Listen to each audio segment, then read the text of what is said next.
오늘도 하나님의 은혜 보좌 앞에 나오신 여러분을 주의 이름으로 환영하고 축복합니다. 우리 옆에 사람하고 다시 한번 인사합시다. 사랑합니다. 축복합니다.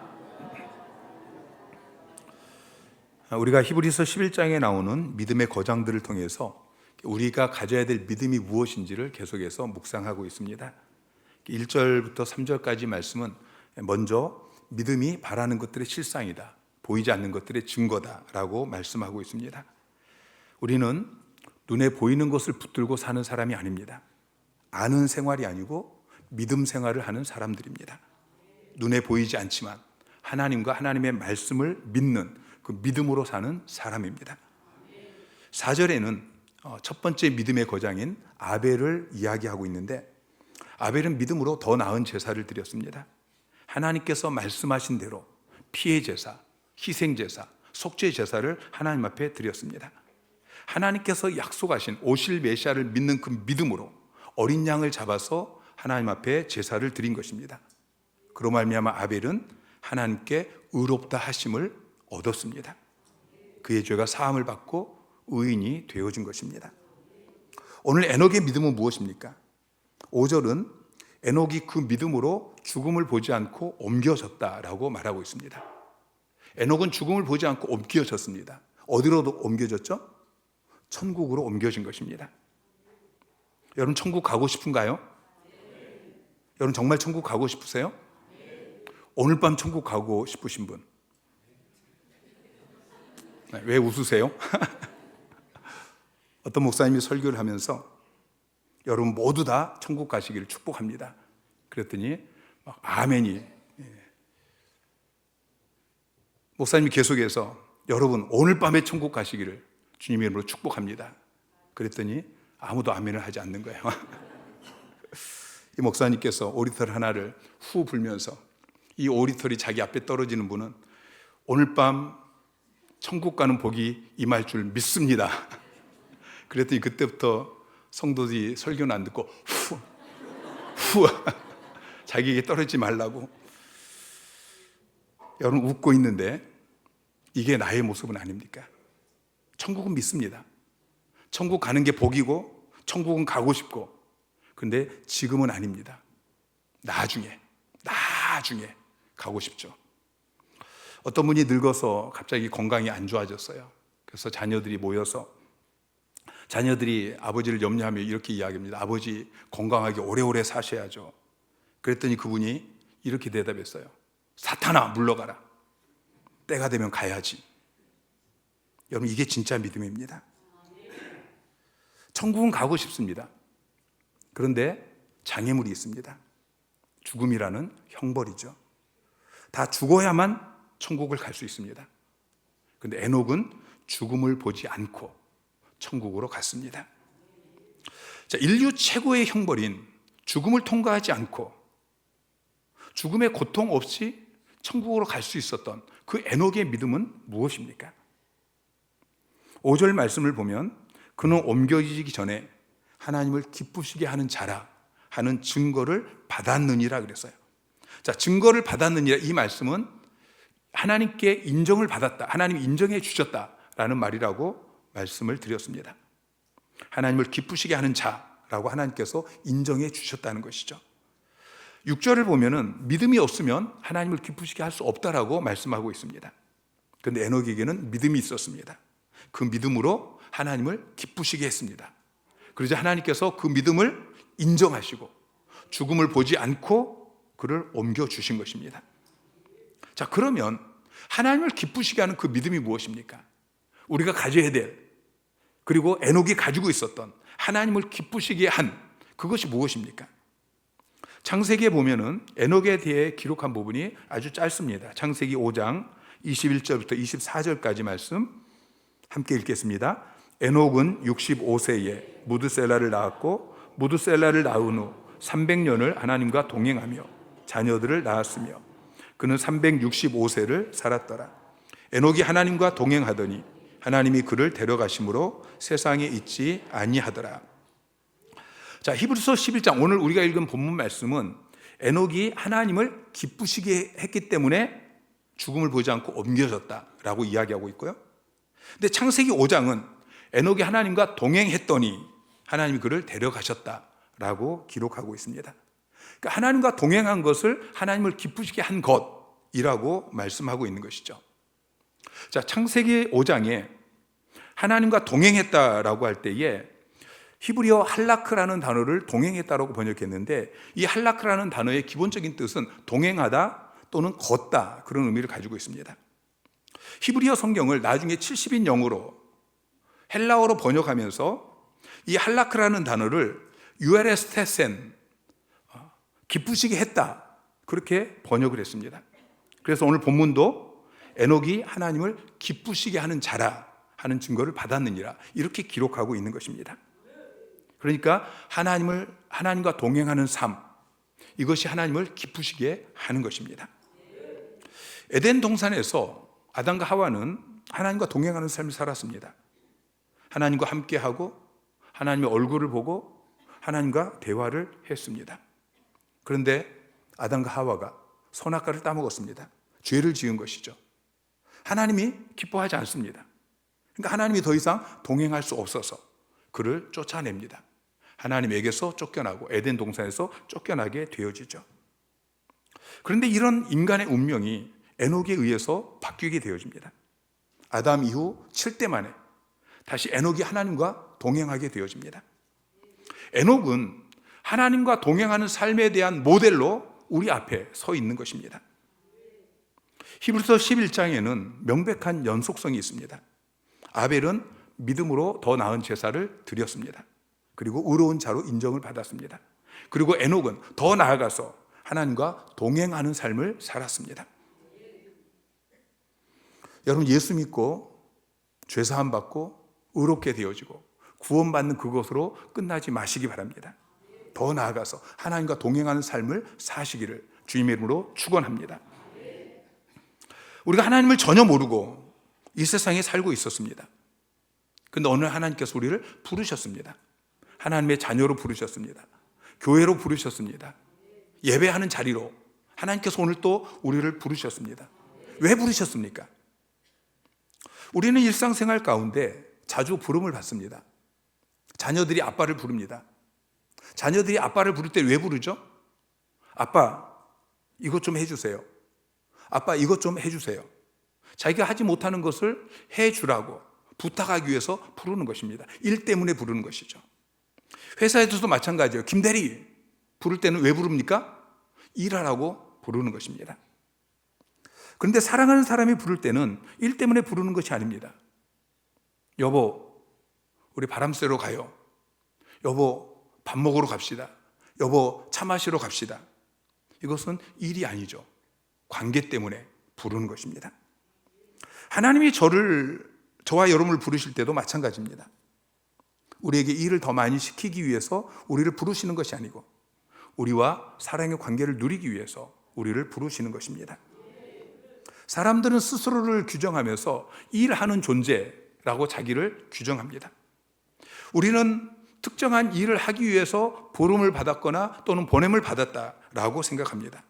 그래서 인간이 발명하는 것들을 보면은 대부분이 일을 빨리 처리하는 도구들입니다. 그런데 하나님은 일을 시키기 위해서 일을 빨리 하는 도구로 그렇게 우리를 만드신 것이 아닙니다. 물론 일도 필요합니다. 그러나 그 일에 앞서서 하나님 여러분과 사랑의 관계를 누리기를 원하십니다. 하나님은 여러분을 일꾼으로 부르시는 것이 아니고 친구로 부르시고 신부로 부르신다는 것을 기억하십시오. 하나님과 동행하는 삶은 우리 인생길을 하나님과 함께 걸어가는 것입니다. 동행하다라고 번역되어진 히브리어 단어 할라크라는 단어의 기본적인 의미가 걷다라는 것을 아까 말씀을 드렸습니다. 동행하는 것은 함께 걷는 것입니다. 에녹은 300년을 지속적으로 하나님과 동행했습니다. 하나님과 걷는 삶을 살았습니다. 오늘 여러분이 하나님 앞에 나와서 예배를 드리는데 이 예배가 끝나고 돌아가면서 하나님 안녕히 계세요. 그리고 집에 돌아가서 또 삶 속에서 그냥 한 주간 세상에 파묻혀 살다가 또 다음 주일날 교회에 나와서 예배를 드린다면 여러분 하나님과 동행하는 것이 아닙니다.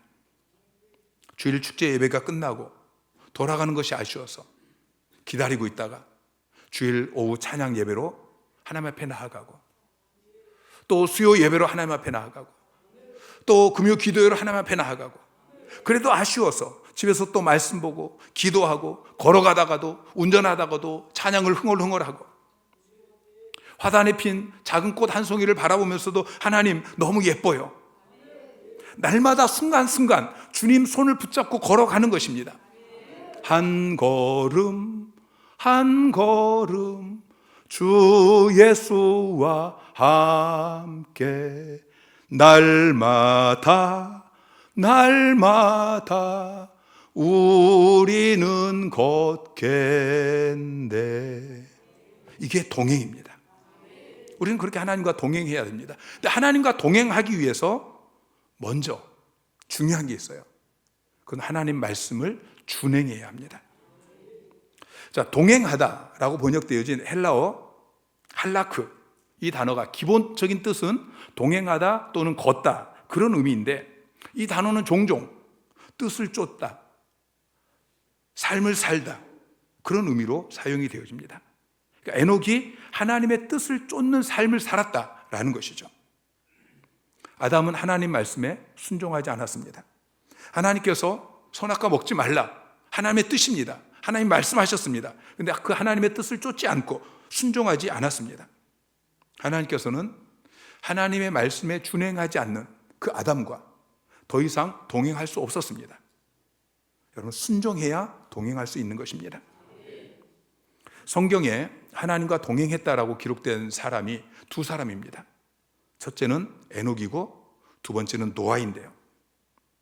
하나님께서 어느 날 노아에게 방주를 만들라고 말씀하십니다. 여러분, 그 당시에 이 거대한 방주를 만드는 것은 이 만만치 않은 일입니다. 그런데 노아는 그 하나님 말씀에 다 준행했습니다. 창세기 6장 22절 말씀 시작. 노아가 그와 같이 하여 하나님이 자기에게 명령하신 대로 다 준행하였더라. 창세기 7장 5절 시작. 노아가 여호와께서 자기에게 명령하신 대로 다 준행하였더라. 자, 하나님이 말씀하신 대로 다 준행했어요. 하나님과 동행하는 삶은 우리가 주님을 영접하는 순간 주님이 우리 안에 들어오시면서 시작이 되는 것입니다. 그런데 주님은 우리의 주인으로 우리 안에 들어오십니다. 주님과 동행하기 위해서는 주님이 주인이 되셔야 합니다. 주님이 왕이 되셔야 됩니다. 내가 하고 싶은 대로 하면서 살아간다면 하나님과 동행할 수 없는 것입니다. 주님과의 동행은 그분을 나의 왕으로, 그분을 나의 주인으로 그렇게 모시는 것입니다. 내가 내 삶의 주인 되는 것을 포기하고 주님이 원하시는 대로 살아가는 것입니다. 그래서 주님과 동행하는 데 있어서 가장 중요한 단어는 순종입니다. 순종. 주님이 말씀하시면 다 준행하는 것입니다. 그래야 동행할 수 있습니다. 주님이 말씀하시는데 그 말씀에 순종하지 않고 내가 하고 싶은 대로 하며 살아간다면 우리는 하나님과 동행할 수 없는 것입니다. 동행은 마음과 뜻이 같아야만 가능합니다. 내 뜻을 고집하는 것이 아니고 하나님의 뜻을 따를 때에 동행하는 삶을 살 수 있는 것이죠. 사랑하는 성도 여러분, 하나님과 동행하시기를 주님의 이름으로 축원합니다. 하나님의 입술에 주목하세요. 하나님이 말씀하시면 준행하세요. 하나님을 기쁘시게 하고 한 걸음 한 걸음 그렇게 하나님과 동행하는 삶을 사시기를 주님의 이름으로 축원합니다. 자, 6절은 그렇게 하나님 말씀을 준행하면서 하나님과 함께 걷는 이 동행하는 삶을 살기 위해서 중요한 두 가지 전제 조건이 있다고 말씀하고 있습니다. 자, 6절 말씀 시작. 믿음이 없이는 하나님을 기쁘시게 하지 못하나니 하나님께 나아가는 자는 반드시 그가 계신 곳과 또한 그가 자기를 찾는 자들에게 상 주시는 이심을 믿어야 할지니라. 자, 두 가지를 믿어야만 하나님을 기쁘시게 할 수 있다고 말씀하고 있어요. 첫째는 그가 계신 것과 두 번째는 그가 자기를 찾는 자들에게 상 주시는 이심을 믿을 때에 우리가 하나님의 말씀을 준행하면서 하나님과 동행하는 삶을 살아갈 수가 있는 것입니다. 여러분, 하나님을 믿으시기 바랍니다. 하나님이 계심을 믿어야 돼요. 여러분, 믿음이 어디서 시작합니까? 믿음은 그가 계시는 것, 하나님이 존재하시는 것을 믿는 것에서 믿음이 시작이 되어집니다. 여러분, 하나님의 존재를 믿지 못하는데 어떻게 하나님께 나아가서 하나님을 만나고 하나님과 동행하는 삶을 살 수 있겠습니까? 여러분, 하나님이 계시다고 믿습니까? 여러분, 하나님이 계시다는 것을 믿는다면 하나님이 계시는 것처럼 사시기 바랍니다. 세상 사람들은 하나님의 존재를 믿지 못합니다.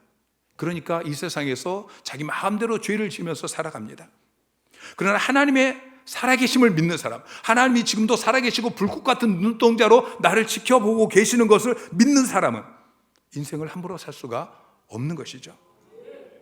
아파트 엘리베이터에 감시 카메라가 설치되어 있습니다. 그래서 엘리베이터 안에서 일어나는 모든 일을 관리사무소에서 볼 수 있습니다. 그런데 이 감시 카메라가 있다는 것을 모르거나 또는 그것을 잠깐 잊어버리면은 엘리베이터 안에서 별짓을 다 하게 되는 거예요. 거울을 보면서 거기서 막 여드름을 짜고 뭐 코를 후비기도 하고. 근데 카메라를 통해서 누군가 나를 보고 있다, 이것을 아는 사람은 함부로 행동하지 못하는 것이죠. 마찬가지로 살아계신 하나님께서 지금 나를 지켜보고 계신다는 것을 믿는 사람은 인생을 함부로 살 수가 없는 것입니다.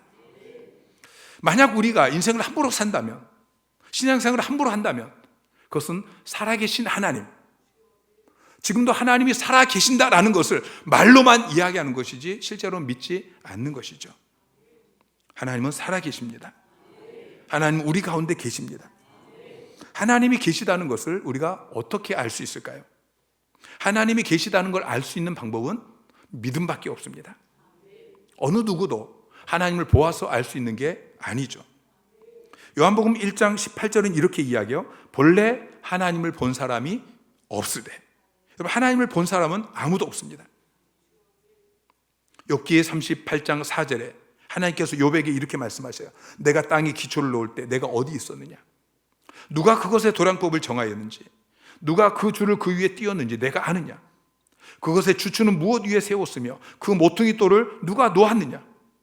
내가 천지를 창조할 때 너가 어디 있었느냐? 너가 그걸 봤느냐? 너는 보지 못하지 않았느냐? 너는 그것에 대해서 본 것이 없고 아는 것이 없다. 하나님께서 그렇게 말씀하십니다. 우리 인간에게는 하나님이 주신 대답 말고는 하나님이 계신 것을 알 수 있는 방법이 하나도 없습니다. 우리 인간의 학문으로, 과학으로, 이성으로, 경험으로, 그 어떤 것으로도 하나님을 발견해낼 수 없는 것입니다. 그런데 하나님께서 모든 인간에게 신지식을 주셨습니다. 인류 학자들의 연구에 의하면 전 세계에 있는 모든 민족, 모든 부족들에게 다 신인식이 있다고 이야기해요. 그 모든 족속들, 모든 부족들이 다 신을 인식하고 있어요. 하나님께서 모든 사람들에게 신지식을 주셨습니다. 그리고 우리에게는 특별히 믿음을 주셨습니다. 그리고 성경 말씀을 주셨습니다. 우리는 성경 말씀을 통해서 하나님이 존재하시는 것을 깨닫게 되고 믿게 되는 것이죠. 두 번째는 하나님을 찾는 자들에게 상 주시는 분이시다라는 것을 믿어야 됩니다. 하나님이 계신 것, 하나님의 존재를 믿는 것만으로는 충분하지 않습니다. 하나님을 어떤 분으로 믿느냐, 이게 중요한 것이죠. 아인슈타인은 우주적인 정신 또는 힘이 있지만 그것은 비인격적인 존재이고 알 수도 없는 것이다 라고 믿었습니다. 그러나 우리는 하나님을 그렇게 믿으면 안 됩니다.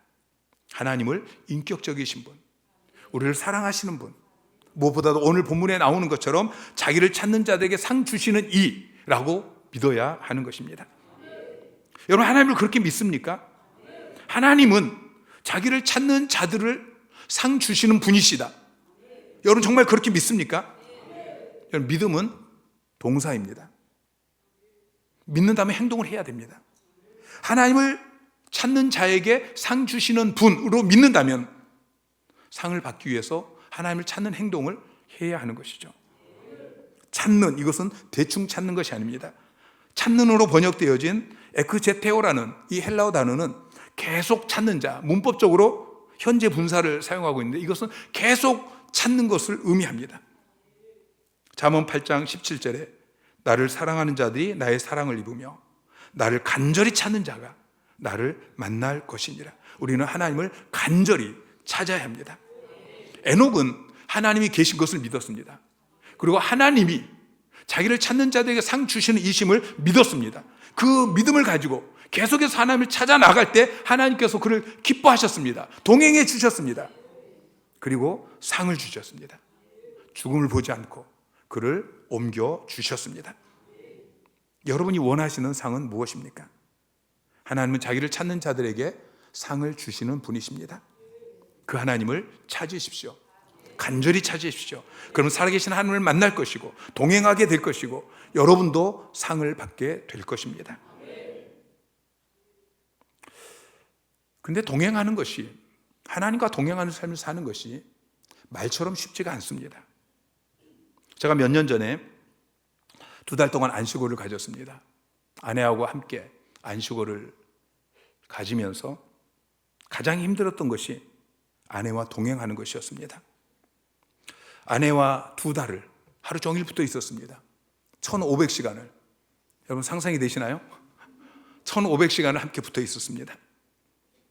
여행하면서 저희 부부를 만나는 사람들마다 어떻게 그렇게 싸우지 않고 이렇게 여행을 하냐고, 정말 대단하다고 많은 사람들이 그렇게 이야기했습니다.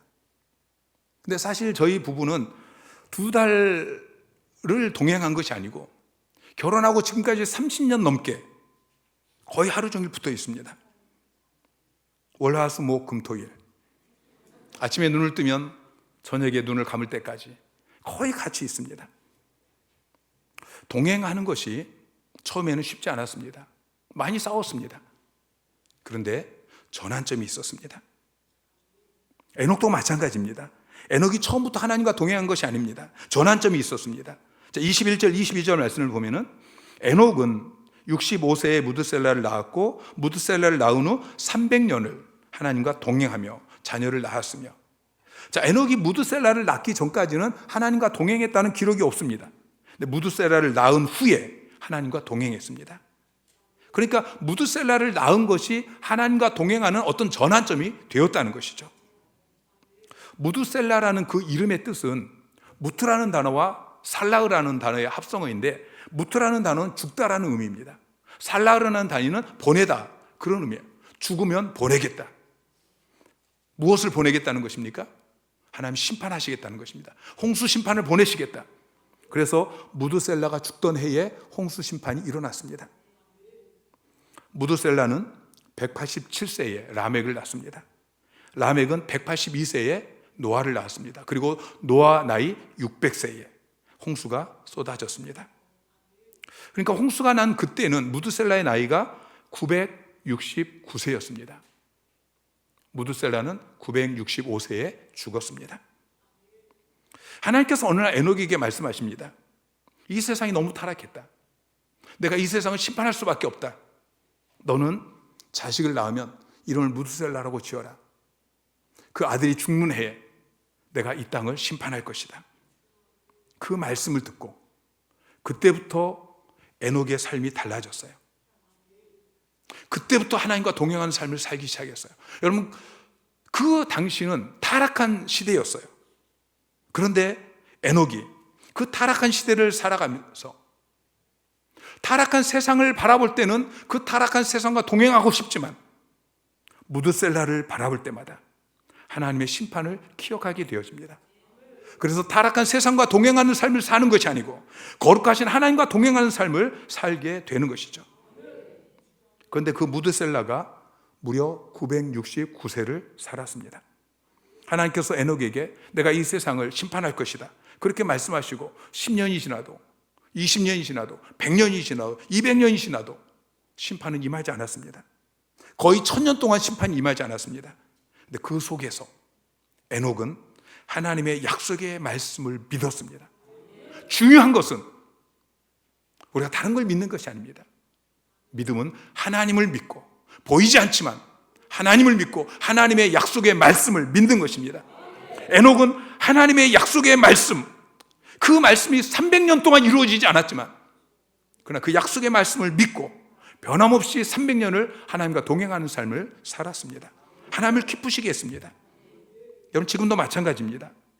주님이 이 세상을 떠나시면서 다시 오시겠다고 말씀하셨습니다. 요한계시록 22장 20절 말씀 시작. 이것들을 증언하신 이가 이르시되 내가 속히 오리라 하시거늘 아멘. 주 예수여 오시옵소서. 주님께서 말씀하셨습니다. 내가 진실로 속히 오리라. 여러분, 이 약속의 말씀을 믿고 믿음으로 사시기를 주님 이름으로 축원합니다. 초대교회 성도들은 이 말씀을 붙들고 살았습니다. 이 말씀을 믿었고 이 말씀을 믿는 믿음으로 살았습니다. 그들은 주님께서 진실로 속히 오리라 말씀하시니까 자기 시대에 주님이 오실 것이라고 생각했습니다. 그런데 시간이 지나고 100년이 지나고 200년이 지나고 1000년이 지나고 벌써 2000년이 지났습니다.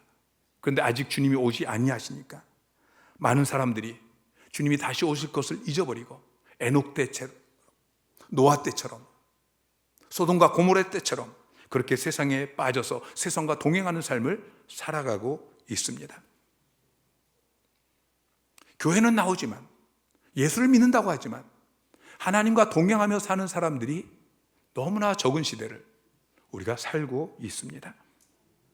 노아 때에 하나님께서 오래 참으신 것처럼 지금도 하나님께서 오래 참지 않으셨다면 이 세상은 벌써 몇십 번, 몇백 번 하나님의 심판을 받았을 것입니다. 그러나 하나님께서는 한 사람이라도 더 구원하시기 위해서 오래 참으십니다. 베드로후서 3장 9절 말씀 시작. 주의 약속은 어떤 이에 더디다고 생각하는 것 같이 더딘 것이 아니라 오직 너희를 대하여 오래 참으사 아무도 멸망하지 않고 다 회개하기에 이르기를 원하시느니라. 오래 참으셔서 아무도 멸망하지 않고 다 회개하기에 이르기를 원하시느니라.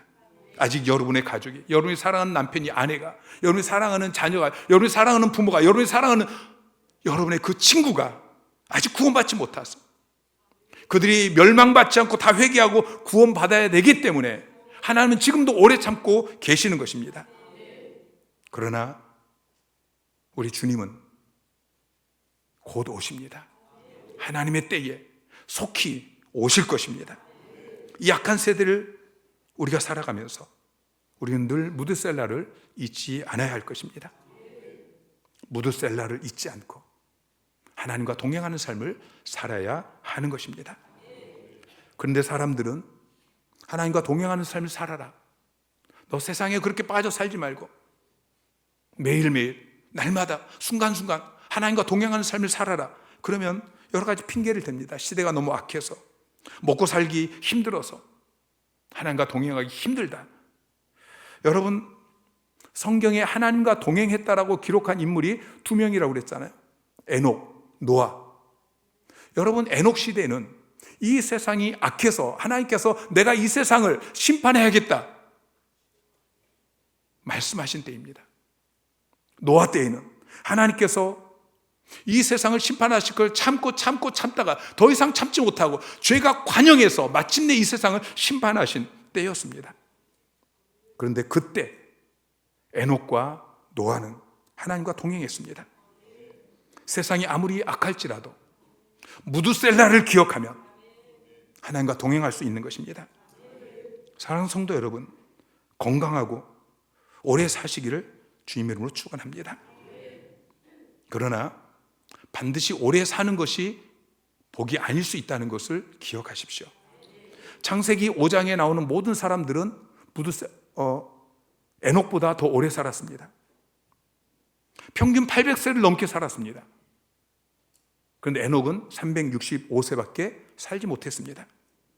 하나님께서 에녹을 사랑하셨기 때문에 그를 이 땅에 더 이상 두지 아니하시고 그를 천국으로 옮기셨습니다.